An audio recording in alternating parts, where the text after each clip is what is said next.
안녕하세요. 듣기만 해도 이해가 되는 과학, 청해하는 과학의 청희쌤입니다. 자, 우리 친구들 이제 중학생 되는 것 앞두고 있습니다. 우리 친구들에게 마구마구마구 축하해주고 싶어요. 그러다 보니까 많은 친구들이 이런 이야기 합니다. 선생님, 저 이제 중학생 되거든요. 너무너무 설레요. 이렇게 말하는 친구들이 있고요. 한편으로는 선생님, 저는 중학생 되는 거 좋기는 한데 조금 막막하고 불안한 마음이 있어요. 저 어떡하죠? 라고 하면서 많은 걱정들을 이야기하는 친구들을 선생님이 정말 많이 봤습니다. 그래서 우리 친구들의 고민이 무엇일까? 그리고 우리 친구들이 불안해하는 이유가 무엇일까? 선생님이 한번 들어봤거든요. 오늘 그거에 대해서 우리 친구들과 한번 자세히 이야기를 해보려고 합니다. 그래서 오늘 강의는요, 우리 친구들한테 먼저 물어봤어요. 중학교 1학년, 예비 중1이라고 한다면 도대체 우리 친구들은 어떠한 것이 궁금한가요? 선생님 먼저 한번 들어봤고요. 오늘 우리 친구들의 질문에 선생님이 하나하나 정말 자세히 우리 친구들이 겁먹지 않아도 될 만큼 설명을 한번 해주려고 합니다. 우리 중학교 1학년만 대비해야 하는 거 아니죠? 따라서 우리 오늘 같이 이야기를 하면서 우리의 목표는요, 중학교 3년에 완벽한 감을 잡아가는 것으로 목표를 한번 더 보자고요.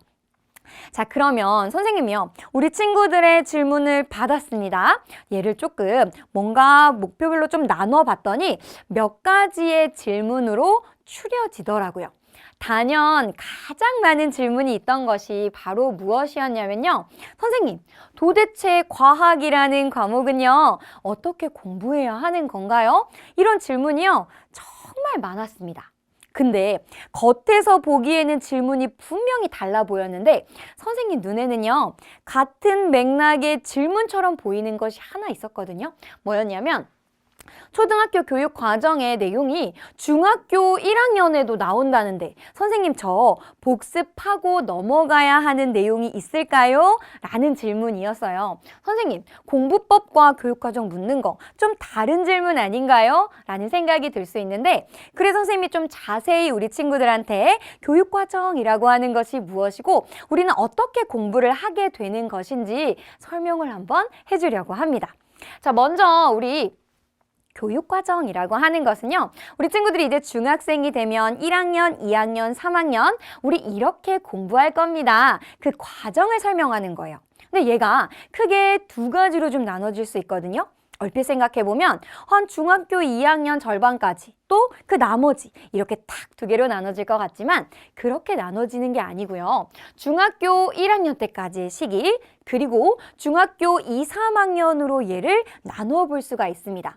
큰 특징을 기준으로 나눠 볼 수 있는 거겠죠. 어떤 특징이 있느냐? 중학교 1학년 때까지는요, 우리가 정성적인 공부를 한다. 정성적으로 과학을 접근합니다. 정성적이라고 하는 것은 성질을 공부하는 거예요. 그러니까 크다, 작다, 요 정도 수준만 공부를 하다가 중학교 2학년, 3학년으로 넘어가는 순간 우리는 정량적으로 과학을 접근하기 시작합니다. 그냥 중학교 1학년 때는 이 정도는 석출됩니다. 이런 것만 공부했다면 중학교 2학년, 3학년이 되는 순간 석출이 됐어? 그러면 몇 그램 석출됐는데? 그러니까 우리 친구들이 느끼기에는 뭔가 계산 문제 같고 숫자가 등장하니까 어려워지겠죠. 따라서 우리 친구들은요, 중학교 1학년 때까지는 나 이거 초등학교 때 공부했는데 라고 생각하고 쉽게 넘어가다가 중학교 2, 3학년이 되면 선생님, 저 갑자기 과학 어려워졌어요. 즉 우리 친구들의요, 체감 난도가 갑자기 상승한다는 거죠. 그래서 우리는 이 전반적인 과정을 이해하지 않으면 그냥 중학교 1학년은 쉬웠는데 2, 3학년은 갑자기 어려워졌네? 라고 느낄 수가 있다는 거예요. 그럼 도대체 우리는 이러한 과정을 어떻게 이해하고 준비를 해야 하는가? 오늘은 우리 친구들과 함께 그런 이야기를 조금 자세히 한번 살펴보려고 합니다. 몇 가지 질문을 더 보면서 우리 친구들이랑 이야기를 해볼 건데요. 그중에 어떤 질문이 있었냐면 겨울방학 때 개념을 쌓아야 한대요. 선생님, 중학교 과학은 어렵다고 들었어요. 그러니까 이 방학 때 열심히 개념 쌓고 싶거든요. 어떻게 공부해야 하나요? 근데 얼핏 들어보니까 뭔가 개념, 그 기초 개념을 암기하면 된다고 하던데 외우면 저 대비 잘하는 거 맞을까요? 라는 질문도 상당히 많았습니다. 어떤 질문이랑 조금 유사했냐면 선생님, 과학이라고 하는 게 물리, 화학, 생명과학, 지구과학 4개의 분야로 나눠진다고 들었어요. 근데 이해가 필요한 영역이 물리화학이라고 들었는데 그거 먼저 공부를 하고요. 조금 암기가 필요한 지구과학이나 생명과학은 저 나중에 공부해도 될까요? 이렇게 구분해서 공부해야 하는 걸까요? 유사한 질문 중에 물리화학, 생명과학, 지구과학 얘네 꼭 구분해서 공부해야 하는 건가요? 이런 질문들도 있었거든요. 자, 그러면 우리가 뭘 해야 하느냐? 이제 교육과정 3년을 살펴봤습니다. 그 안에서 공부하게 되는 세부적인 내용이 무엇인지 한번 살펴보면서 얘네 도대체 어떻게 공부를 해야 하는 것인가? 그냥 단순히 정말 외우면 되는 것인가? 이런 이야기 같이 한번 지금부터 해보도록 하겠습니다. 자, 먼저 우리가 물리라고 하는 분야를 공부를 합니다. 그럼 도대체 선생님, 물리라고 하는 게 뭘 공부하는 거예요? 라는 생각이 들 수 있거든요. 그래서 선생님도 찾아봤어요. 근데 물리가 맞더니 만물의 이치를 탐구하는 학문이래요. 이거 만물의 이치를 탐구하는 학문? 너무 어려운데? 많은 친구들이요, 이 물리라고 하는 것을 어려워하거든요. 근데 우리 친구들 쌤이 한번 질문을 해보도록 할게요. 우리 친구들 혹시 일상생활에서 우리 친구들한테 서로 이런 대화 해본 적 있나요? 너 요새 일 많아? 너 오늘 에너지가 좋아 보이네? 너 요즘 운동했어? 이런 얘기들이요. 지금 선생님이 쓰는 용어들 어때요? 우리 친구들이 크게 어려워하는 용어가 아닙니다. 근데 도대체 왜 이 물리라고 하는 거 용어도 낯설지가 않고요. 우리 친구들이 뭔가 이해는 하는 것 같은데 왜 도대체 어렵다라고 느끼는 것이냐. 이 물리라고 하는 것은 우리 친구들 어떻게 공부해야 하는 거냐면 우리 주변에 일어나는 현상을, 여기가 굉장히 중요한데, 제한된 조건으로 바르게 이해하는 것이 핵심입니다. 무슨 말이냐? 우리 주변에서 겪는 일을 우리가 공부하는 거거든요. 그런데 얘를 우리가 경험했던 상황을 끌고 들어오면 이 중학교 과학, 특히 물리라는 단원이 어려워지기 시작해요. 무슨 말이냐? 우리 힘, 운동, 에너지, 일 이런 거 공부할 거예요. 우리가 분명히 일상생활에서 쓰는 용어거든요.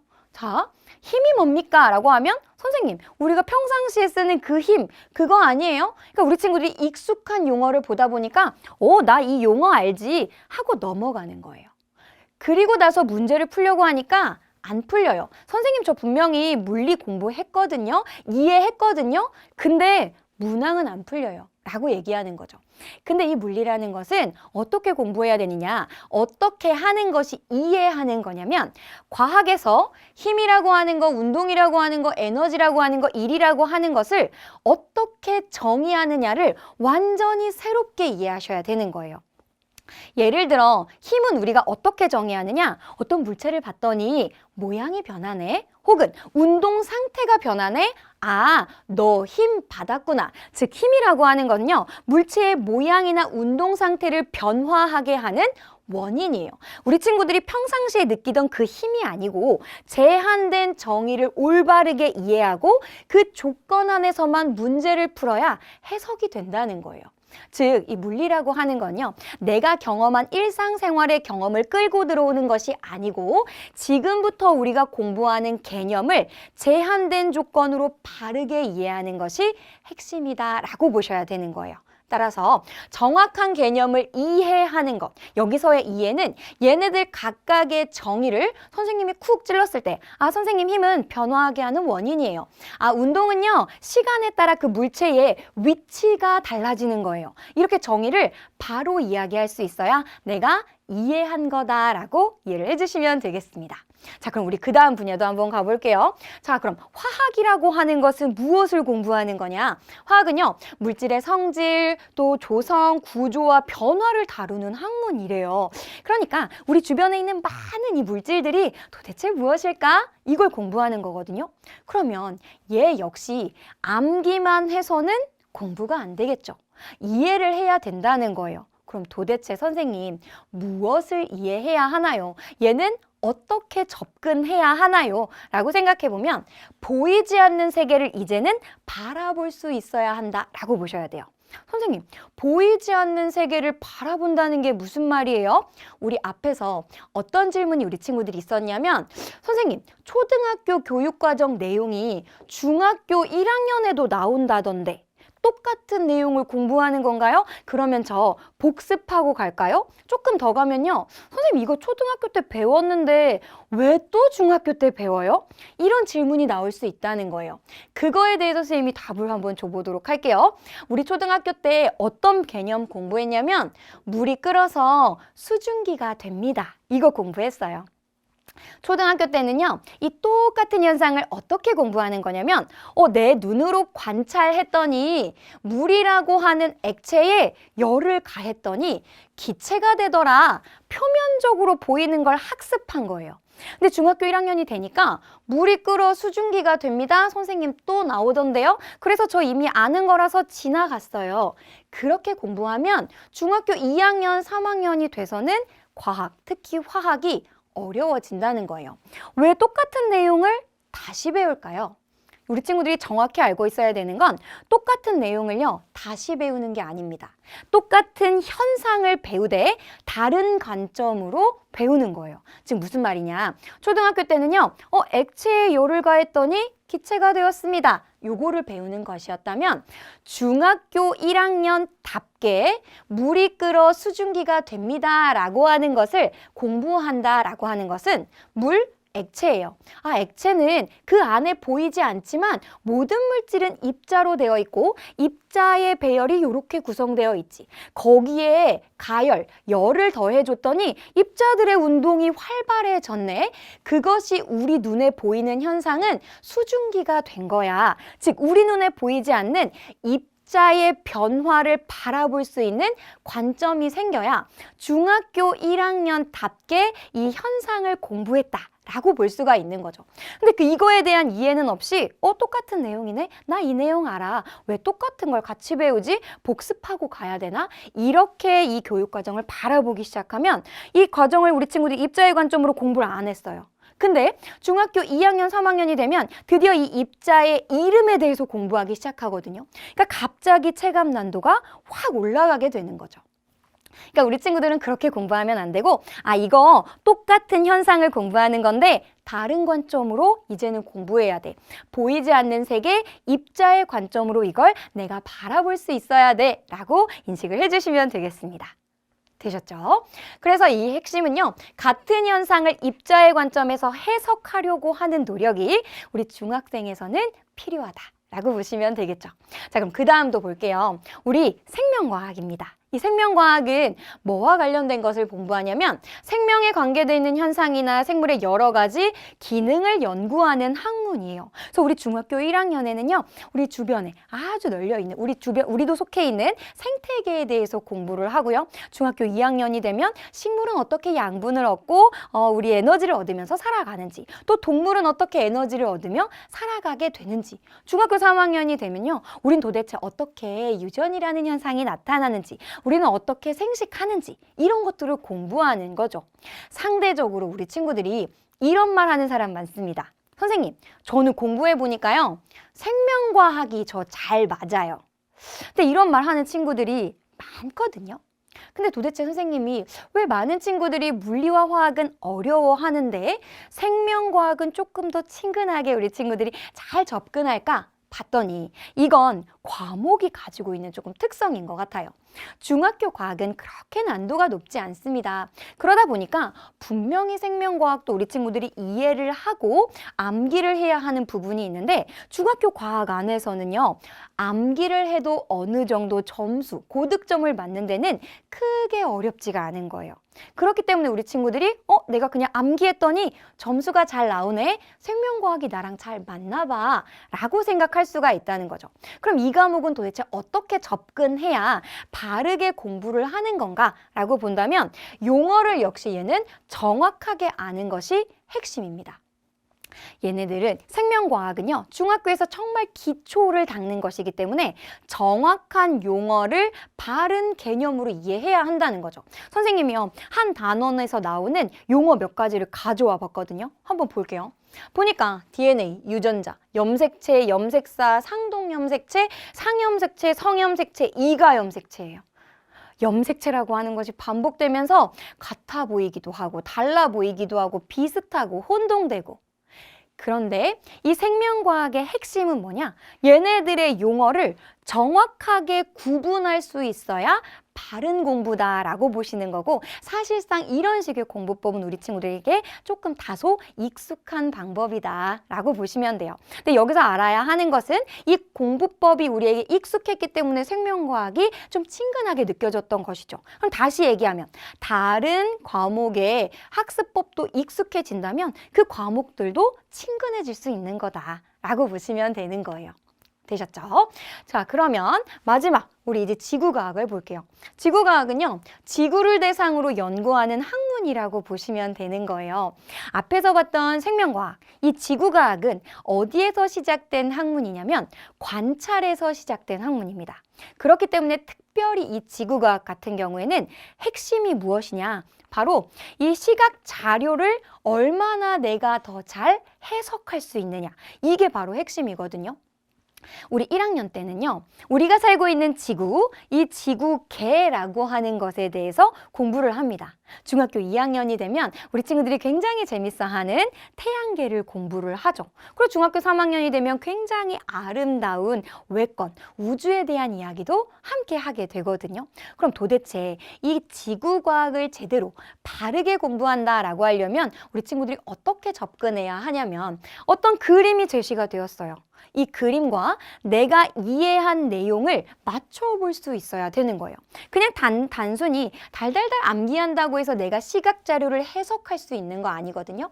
그렇기 때문에 우리 친구들이 이 지구과학이라고 하는 분야를 공부할 때는 반드시 시각 자료를 함께 보면서 내가 이해한 것을 그림 속에 넣어서 해석해낼 수 있느냐, 요걸 포인트로 우리 친구들이 잡고 공부를 해야 한다라고 보시면 되겠습니다. 따라서 이 지구과학은요, 이 시각 자료를 구분하는 것이 학습의 바로 비법이 된다라고 보시면 되겠습니다.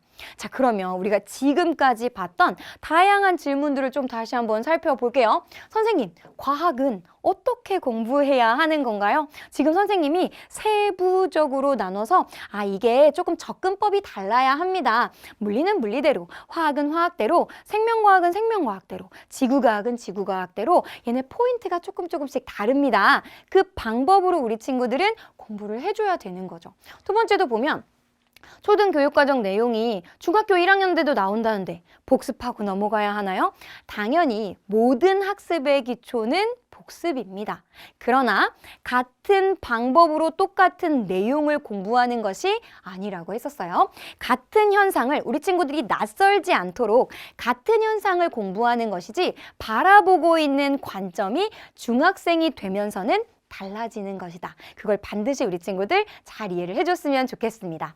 자, 그리고 또 무엇이었냐면 겨울방학 때 개념을 쌓아야 한다는데 그냥 그 용어들 단순히 외우기만 하면 되는 건가요? 그렇지 않다고 했었어요. 그렇죠? 어느 단원에서는 시각 자료가 중요하고요. 어느 단원에서는 정확한 정의들을 이해하는 것이 중요하다고 했었어요. 그래서 그것을 구분해서 우리 친구들이 공부를 좀 해주면 좋겠습니다.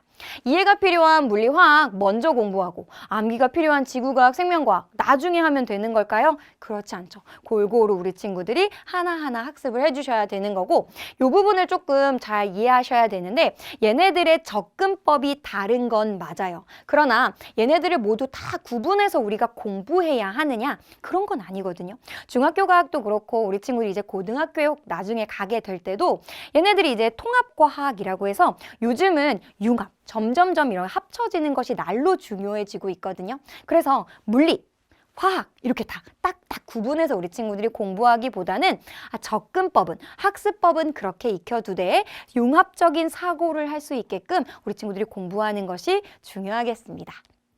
자, 그럼 우리 친구들의 또 질문이 무엇이었는지 볼게요. 선생님, 중학교 과학이 점점 중요해진다고 들었어요. 왜 중요해진다고 하는 건가요? 이런 질문도 있었고요. 또 한편으로 중학교에서 학년이 올라가기 전에 도대체 얼마나 과학 공부를 해야 하는 건가요? 이게 우리 친구들의 생각의 순서인 것 같았어요. 아, 요즘 과학 중요하대. 그럼 대비를 해야지. 근데 그럼 학년 올라가기 전에 얼마만큼이나 해야 될까? 근데 양이 많아 보이거든요. 그러니까 우리 친구들이 덜컥 이런 질문을 하는 거죠. 그럼 선생님, 겨울방학 한 달 만에 중학교 1학년 공부 완전 저 다 정복하고 싶어요. 저 할 수 있나요? 혹시 우리 친구도 이 사고의 흐름대로, 생각의 흐름대로 선생님한테 질문하고 있나요? 선생님 중요하죠. 저 중요한 거 알아요. 그러면 학년 올라가기 전에 공부해야 할 것 같은데 저 사실 긴 시간 공부할 자신 없어요. 짧은 시간 동안 다 할 수 있는 방법 있나요? 이렇게 우리 친구들이 물어보는 겁니다. 근데 이제 우리 친구들 이제 중학생 될 거잖아요. 이제 그때그때 몰아서 하던 공부법은 좀 보내주시고 어떻게 공부를 해야 하느냐. 완전히 우리 친구들의 공부법이 바뀌어야 한다라고 보시면 돼요. 우리 친구들이 좋아하는 단어들이 있습니다. 선생님이 모아봤거든요. 짧은 시간. 그리고 적은 노력, 높은 점수, 고효율 이런 단어들 굉장히 좋아하거든요. 우리 친구들이 정말 지금 마음 먹은 거 있잖아요. 나 중학생 됐는데 이제 열심히 공부 한번 해보려고. 그 마음 딱 먹었으면 이런 단어들은요, 우리 친구들 마음속에서 지워주시는 거예요. 그리고 나의 공부법을 어떻게 바꿔야겠다라고 생각하셔야 되냐면 나 이제 체계적으로 계획 세울 거야. 그래서 꾸준히 노력할 거야 라는 마음을 가져주셔야 한다는 거예요. 물론 우리 친구들이요, 한 달 내내 과학만 한다면 어쩌면 그 과학 공부 당연히 정복할 수 있습니다. 그러나 앞으로 남은 시간은 우리 친구들 계속 그렇게 공부한다면 그것은 올바른 공부법이 되지 않을 거라는 거예요. 그러니까 멀리 보셔야 돼요. 아, 내가 이 중학교 3년 동안 어떠한 공부법을 익혀야 될까? 그렇다면 짧은 시간 보는 게 아니라 이 긴 시간 넓게 봤을 때 어떻게 꾸준히 학습할 수 있을까? 그러면서 우리 친구들의 학습법도 익혀가고 나 스스로 학습하는 방법을 찾아가야 한다라고 이해를 해주시면 되는 거예요. 시간은 조금 들이고 노력도 조금 했는데 결과는 이만큼 됐으면 좋겠어요. 그런 일은 세상에 일어나지 않습니다. 우리 친구들이 들인 시간만큼, 들인 노력만큼 분명 결과가 올 것이기 때문에 내가 체계적으로 내가 할 수 있는 계획들을 세우고 그것들을 실천하면서 나의 실력들을 차곡차곡 쌓아가야겠다라고 우리 친구들이 이해를 해주시면 되겠습니다. 되셨죠? 자, 그러면 다시 한번 보면 중학교 과학이 점점 중요해진대요. 그러니까 중요해지는 것만큼 시간을 들이셔야 합니다. 우리 친구들도 요즘은요, 과학기술이 날로 발전이 된대요. 그리고 점점 과학과 융합되어 나타나는 분야가 더 넓어지고 있거든요. 그럼 우리 친구들이 이제 과학에 흥미를 가지고 공부를 해야 하는 것이죠. 중요해진 것만큼 우리 친구들이 그 시간과 노력을 투자해야겠다라는 마음을 먹으셔야 되는 거예요. 그러니까 당연히 중학교 학년 올라가기 전에 우리 친구들이 그 내용들을 먼저 살펴보는 거 너무 좋습니다. 그래서 먼저 공부를 해야 하는데 절대 그렇게 마음 먹으면 안 되는 거. 아주 단시간 내에 높은 효율을 기대하는 그런 마음이 아니라 차곡차곡 쌓아가야겠다라고 마음을 잘 먹으셨으면 좋겠습니다. 자, 그러면 과학 선행할 때 선생님, 저 이제 마음 먹었어요. 정말 열심히 공부할 거거든요. 그때 추천해 주실 강좌가 있나요? 라고 한다면 우리 친구들 지금 함께 하고 있는 EBS 프리미엄 서비스가 있는 거죠. 자, 거기에서 보시면요, 많은 강의들이 있습니다. 그래서 우리 친구들이 뭔가 교재도 한번 보실 수가 있고요. 그리고 학기별로 또 학년별로 아니면 영역별로 잘 강의들이 구분되어 있거든요. 그럼 우리 친구들은 어떻게 강의들을 선별해야 하는가? 선생님, 저한테 맞는 강의를 어떻게 찾아야 하나요? 이런 질문이 또 들 수 있거든요. 자, 먼저는 우리 친구들 모든 강좌에 오리엔테이션이 있습니다. 그쵸? 우리 이 강의는요, 어떻게 진행이 될 거고요. 어디에 중심을 뒀고요. 이런 친구들이 들으면 정말 좋습니다. 오리엔테이션에 아주 자세히 설명이 되어 있단 말이에요. 그럼 우리 친구들이 오리엔테이션 한번 들어보는 거예요. 이거는 나랑 잘 맞을 것 같은데? 라는 생각이 들면 바로 우리 친구들 맛보기 광자 한번 보는 거예요. 그래서 한번 공부하는데 이게 나랑 잘 맞는 것 같아. 그럼 이 강의에서 어떤 교재를 사용하고 있지? 그럼 그 교재도 한번 보시고 2학년에 이런 교재를 이런 강의와 함께 들으면 나 공부 잘할 수 있을 것 같다. 그 마음이 딱 먹었다면 그날부터 더 미루지 말고 우리 친구들이 수강을 시작하면 되는 거죠. 그래서 아까 얘기했던 것처럼 한 달 만에 끝날 거야. 나는 3개월 만에 끝날 거야. 그게 아니라 우리 친구들 중학교 3년 내내 선생님들과 함께 달려보는 겁니다. 그럼 분명 우리 친구들 어떤 과목이든 잘할 수 있다라고 이해해 주시면 되겠습니다. 되셨죠? 자, 그리고 우리 마지막에 이런 질문도 있었어요. 선생님, 저는 과학 진짜 좋아하거든요. 그래서 과학 공부 진짜 열심히 해가지고 과학고 가고 싶어요. 과학고 가기 위해서는 저 그럼 과학만 잘하면 되는 거 맞죠? 그래서 저는요, 과학만 열심히 팔려고요. 이렇게 말하는 친구들 있거든요. 우리 친구들 얼핏 생각해 봐도 과학고 가려면 정말 과학만 잘하면 되는 걸까요? 당연히 그렇지 않습니다. 절대로 과학만 가지고 아니고요. 우리 친구들의 전반적인 학교 생활이 중요하다라고 보셔야 되는 거죠. 선생님이 딱 이렇게만 얘기하면 우리 친구들이 그래도 과학이 제일 중요하겠지 라는 생각이 들 수 있을 것 같아서 선생님이요. 도대체 이 과학고에서는 어떻게 그럼 학생들을 선발하고 있는지를 찾아왔습니다. 같이 한번 볼게요. 보니까 2가지 단계로 나눠져 있네요. 첫 번째 단계가 뭔지 봤더니 서류 평가라고 하는 거가 먼저 진행이 됩니다. 서류 평가가 뭘 보는가 봤더니 자기소개서, 교사추천서, 학교 생활기록부를 근거로 지원자를 평가할 거래요. 근데 여기에요. 적으면 안 되는 배제 사항이 있다고 해요. 그럼 보니까 올림피아드 교내외 각종 대회 입상 실적, 영재학급, 영재교육원 혹은 교과 성적 이런 것들이요. 모두 다 배제 사항이다. 이렇게 적혀 있거든요. 그럼 도대체 무엇으로 학생을 평가하겠어요?